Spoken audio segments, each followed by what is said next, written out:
Assalamualaikum warahmatullahi wabarakatuh. Perkenalkan, nama saya Nisa Hanif dengan nomor NPM 211106011004, mahasiswa dari Fakultas Teknik dan Sains Prodi Teknik Sipil Universitas Ibnu Khaldun Bogor, kelas reguler A semester 1. Di sini saya akan mempresentasikan materi dari 12 pertemuan mata kuliah akidah sebagai pemenuh tugas ujian akhir semester dengan dosen pengampu Bapak Dr. Ahmad Alim MA. Langsung saja ke materi dari pertemuan yang pertama yaitu materi akidah. Pengertian akidah. Secara etimologi, akidah adalah kata yang berasal dari kata al-aqdu yang berarti ikatan, atau tiku yang berarti kepercayaan atau keyakinan yang kuat. Al-ihkamu yang artinya mengkokohkan atau menetapkan. Dan al-rabtu biquwah yang berarti mengikat dengan kuat. Akidah secara istilah adalah iman yang teguh dan pasti, yang sama sekali tak ada keraguan sedikit pun untuk orang yang meyakininya. Penting sekali menghadirkan akidah dalam kehidupan kita. Itu membuat hati dan jiwa kita menjadi tenang sebab hati kita berisikan dengan keimanan. Iman itu juga adalah cahaya dan iman itu juga adalah petunjuk yang dapat membuat kita agar tidak bingung lagi. Lalu yang selanjutnya ada tujuan dari belajar akidah. Yang pertama yaitu untuk mengikhlaskan niat dan ibadah kita hanya kepada Allah Subhanahu wa taala. Lalu membebaskan akal dan pikiran dari kegelisahan yang timbul dari lemahnya akidah. Lalu ketenangan jiwa dan pikiran agar kita tidak cemas. Lalu yang terakhir yaitu meluruskan tujuan dan perbuatan yang menyimpang dalam beribadah kepada Allah Subhanahu wa taala dan masih banyak lagi yang lainnya. Lalu yang selanjutnya yaitu ada materi dari pertemuan yang kedua yaitu hakikat dari tauhid. Dalam ajaran Islam, yang dimaksud dengan tauhid adalah keyakinan akan keesaan Allah Subhanahu wa taala sebagai Tuhan yang telah menciptakan, memelihara, dan menentukan segala sesuatu yang ada di alam ini. Keyakinan seperti ini dalam ajaran tauhid disebut dengan rububiyah. Dengan kata lain, hanya Allah yang berhak disembah dan diibadati. Keyakinan ini disebut dengan uluhiyah. Kedua ajaran tauhid ini, yaitu rububiyah dan uluhiyah, harus kita jadikan bagian dari hidup dan kehidupan kita dalam menghadapi berbagai keadaan, baik dalam menghadapi hal-hal yang menyenangkan karena memperoleh nikmat, atau dalam menghadapi hal-hal yang menyedihkan karena ditimpa oleh musibah. Lalu yang selanjutnya yaitu materi dari pertemuan ketiga, yaitu syahadatain. Syahadat terdiri dari dua kalimat persaksian yang disebut dengan syahadatain, yaitu asyhadu alla ilaha illallah yang artinya saya bersaksi tiada Tuhan selain Allah, wa asyhadu anna Muhammadar Rasulullah yang artinya dan saya bersaksi bahwa Nabi Muhammad adalah utusan Allah. Lalu yang selanjutnya ada pentingnya kalimat syahadat. Syahadat adalah pengakuan dan penyaksian dengan sebenarnya, baik secara lahir maupun batin. Syahadat juga termasuk dalam misi atau prinsip gerakan dakwah Nabi Muhammad SAW yang dulunya bersifat monoteisme. Di dalam bacaan-bacaan awal lalu menjadi teologi dominan yang disebut dengan pesan sosial. Mulai saat itulah dua sumber kalimat ini disebarkan secara masif dengan terang-terangan. Setelah bertahun-tahun, pola dakwah yang digunakan adalah dengan cara sembunyi-sembunyi. Yang selanjutnya yaitu materi dari pertemuan keempat, keutamaan Islam dan karakteristiknya. Keutamaan Islam dan karakteristiknya. Islam adalah agama yang memiliki banyak keutamaan yang agung dan membuahkan hal-hal yang terpuji dan hasil-hasil yang mulia. Islam merupakan agama rahmatan lil alamin sejak ia dibawa oleh Nabi Muhammad walaupun dengan sedikit dan bertumpah darah, namun sejatinya Islam merupakan pesan moral untuk seluruh umat. Lalu ada karakteristik Islam. Karakteristik ajaran Islam dalam bidang agama adalah mengakui adanya pluralisme sebagai suatu kenyataan, mengakui adanya universalisme, yakni mengajarkan kepercayaan kepada Tuhan dan hari akhir, menyuruh berbuat baik, dan mengajak kepada keselamatan. Yang selanjutnya yaitu materi dari pertemuan kelima, yaitu perkara yang membatalkan syahadat. Perkara-perkara yang dapat membatalkan syahadat, yaitu memakai cincin dan berharap agar tidak mendapat bala, meminta keberkahan kepada orang lain, jampi-jampi atau mantra-mantra yang tidak diajarkan oleh Nabi, berkorban dengan menyembelih selain kepada Allah, meminta pertolongan kepada selain Allah, melakukan perbuatan sihir, dan meramal menggunakan bintang, serta masih banyak lagi. Yang selanjutnya yaitu materi dari pertemuan keenam, yaitu alam barzah. Alam barzah adalah alam kubur yang membatasi antara dunia dan akhirat. Barzah menjadi tempat persinggahan sementara jasad makhluk sampai dibangkitkannya pada hari kiamat. Penghuni barzah berada di tepi dunia dan di akhirat. Alam barzah disebut juga sebagai alam kubur, sebagaimana Allah berfirman dalam Al-Quran, dan di belakang mereka ada alam barzah atau dinding sampai hari mereka dibangkitkan. Dari ayat itu dijelaskan ada penghalang kehidupan yang tidak bercampur dengan kehidupan alam dunia. Yang selanjutnya adalah materi dari pertemuan ketujuh, yaitu syirik. Syirik adalah sifat yang menyekutukan Allah. Kata syirik berasal dari kata syarika yang berarti berserikat, bersekutu, bersama atau berkongsi. Arti lugawi atau bahasa ini mengandung makna bersama-sama antara dua orang ataupun lebih dalam satu urusan atau keadaan. Di dalam Al-Quran, kata syirik dengan berbagai bentuknya disebutkan sebanyak 227 kali dengan makna yang berbeda-beda sesuai dengan konteksnya. Lalu yang selanjutnya ada syirik dan pembagiannya. Yang pertama yaitu jenis-jenis syirik. Yang pertama ada syirik doa, yaitu di samping dia berdoa kepada Allah Subhanahu wa taala, ia juga berdoa kepada selainnya. Yang kedua yaitu syirik niat, keinginan dan tujuan, yaitu ia menunjukkan suatu ibadah untuk selain kepada Allah Subhanahu wa taala. Yang ketiga yaitu syirik ketaatan, yaitu menaati kepada selain Allah dalam hal maksiat kepada Allah. Yang selanjutnya yaitu pembagian syirik. Syirik dibagi menjadi dua. Yang pertama yaitu syirik besar, al-syirik al-akbar, yaitu meyakini adanya Tuhan selain Allah Subhanahu wa taala. Disebut syirik besar karena menyekutukan Tuhan secara keseluruhan. Yang kedua yaitu syirik kecil, al-syirik al-aksar, yaitu melakukan sembahan bukan karena Allah Subhanahu wa taala, tetapi karena manusia atau yang lainnya.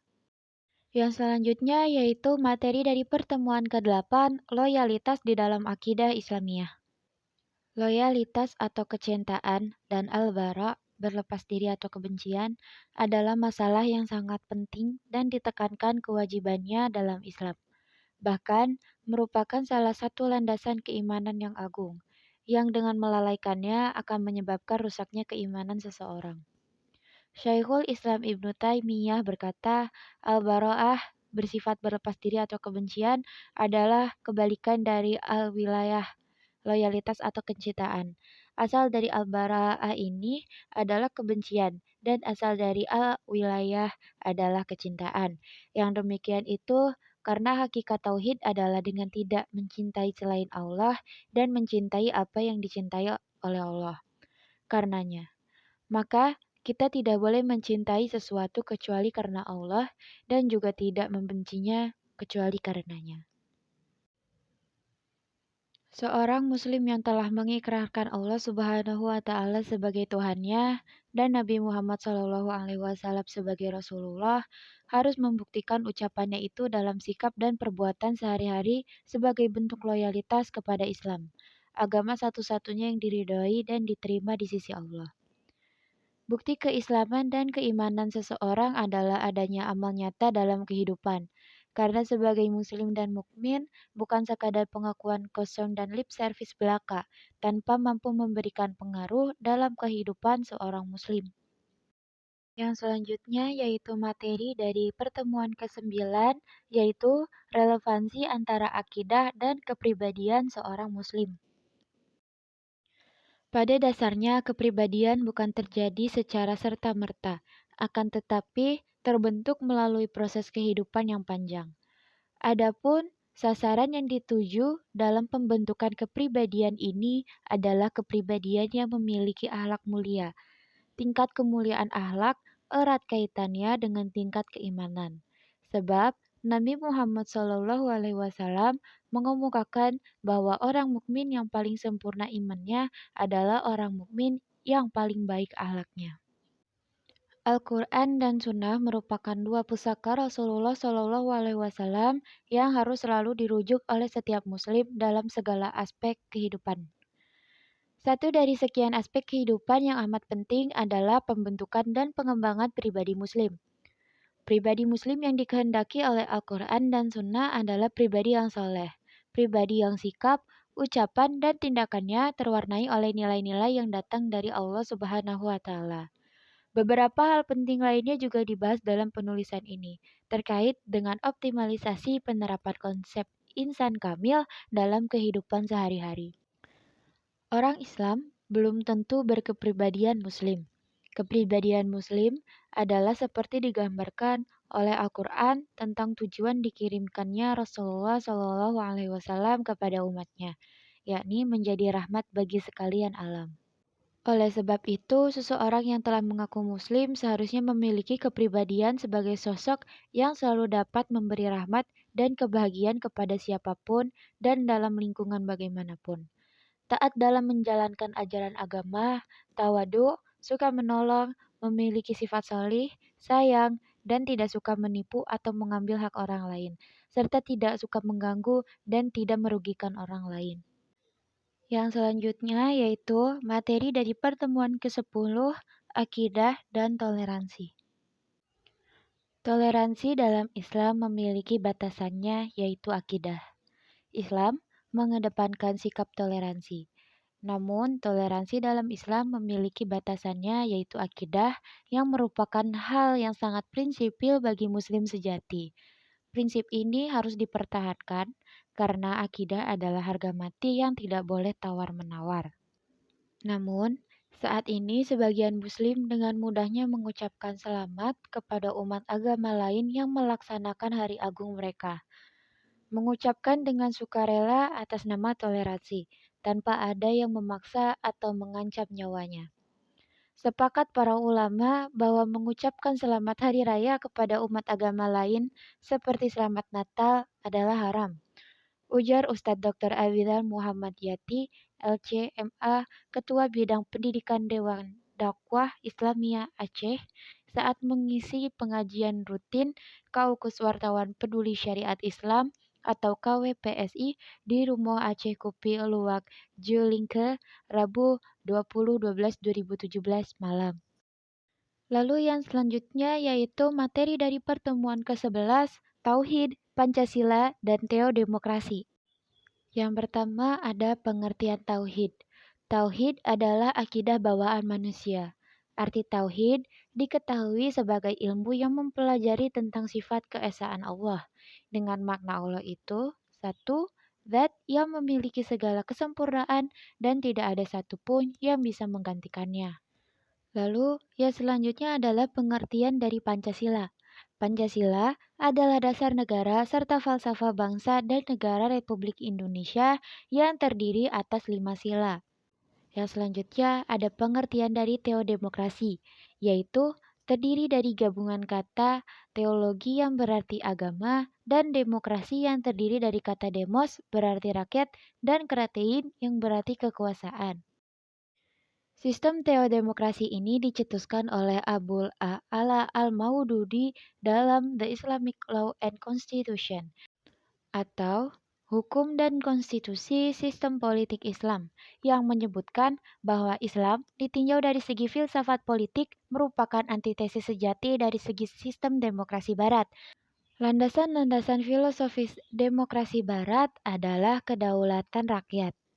Sebaliknya, Islam mensyaratkan agar setiap muslim menjalankan pemerintahannya sesuai dengan kitabullah dan sunnah Rasul. Sistem ini lebih suka disebut dengan teodemokrasi, berbeda dengan sistem teokrasi.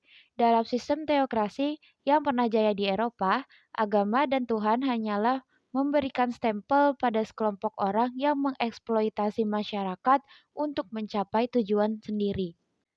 Dalam sistem teodemokrasi, kaum muslim diberi kedaulatan terbatas dalam naungan syariat Islam. Semua masalah pemerintahan dan sosial yang tidak diatur dalam syariat dibahas dan diselesaikan dengan mufakat dan konsensus. Setiap muslim yang memenuhi kualifikasi paham syariat dan profesional pada bidangnya diberi hak untuk menafsirkan syariat sesuai dengan perkembangan yang ada. Dalam bentuknya yang seperti ini, sistem ini adalah sebuah sistem demokrasi sekaligus teokrasi yang berupaya untuk menegakkan hukum ilahi di bumi ini. Yang selanjutnya adalah materi dari pertemuan terakhir, yaitu pertemuan 12, mutasi budaya jahiliyah di era Smart Society. Saat ini, hadirnya generasi milenial adalah sunatullah. Munculnya generasi ini sebagai akibat kemajuan sains dan teknologi. Generasi milenial adalah generasi yang lahir mulai tahun 1980 sampai 1990-an atau 2000-an dengan karakter pribadi yang kreatif, memiliki ide dan gagasan yang cemerlang, terbiasa berpikir out of the box, percaya diri, pandai bersosialisasi, serta berani menyampaikan pendapat di depan publik melalui media sosial. Generasi milenial cenderung selalu ingin mencari tahu mengenai perkembangan zaman. Mereka mencari, belajar, dan bekerja di dalam lingkungan inovasi yang sangat mengandalkan teknologi untuk melakukan perubahan di dalam berbagai aspek kehidupannya. Generasi milenial lebih percaya user generated content atau UGC daripada informasi searah. Wajib punya media sosial sebagai tempat bersosialisasi, kurang suka membaca secara konvensional, mengikuti perkembangan teknologi, dan cenderung tidak loyal tetapi bekerja secara efektif. Melalui Society 5.0, kecerdasan buatan atau artificial intelligence akan mentransformasi jutaan data yang dikumpulkan melalui internet pada segala bidang kehidupan. The Internet of Things menjadi hal baru yang akan didedikasikan untuk meningkatkan kemampuan manusia, membuka peluang-peluang bagi kemanusiaan. Transformasi ini akan membantu manusia untuk menjalani kehidupan yang lebih bermakna, meningkatkan kualitas hidup, dan dapat mewujudkan masyarakat yang dapat menikmati kehidupan sepenuhnya. Pada era ini, teknologi berkembang sangat luar biasa dan telah membawa perubahan yang sangat drastis kepada generasi milenial. Perubahan mulai dirasakan dari bersosialisasi, cara berkomunikasi, memperoleh informasi, sampai cara berpikir dan tindakan terhadap permasalahan yang dihadapi. Seorang Muslim yang baik dan yang kafah adalah yang mampu membumikan nilai-nilai Al-Quran. Nilai-nilai Al-Quran yang dipahami benar-benar sesuai dengan kontekstualitas, bukan nilai-nilai yang kaku dan menakutkan. Nilai-nilai yang membuat perilaku Muslim disebut sebagai pribadi yang berakhlakul karimah. Ajaran-ajaran yang ada dalam Al-Quran adalah pedoman alam semesta. Jika diamalkan, maka akan membentuk karakter yang sakinah, mawadah, warahmah. Karakter-karakter itulah yang disebut perilaku moderat. Karakter seperti inilah yang harus dimiliki generasi milenial yang menyongsong di era Society 5.0. Mungkin sekian yang bisa saya sampaikan. Mohon maaf jika banyak kekurangan. Saya Nisa Hanif. Terima kasih. Wassalamualaikum warahmatullahi wabarakatuh.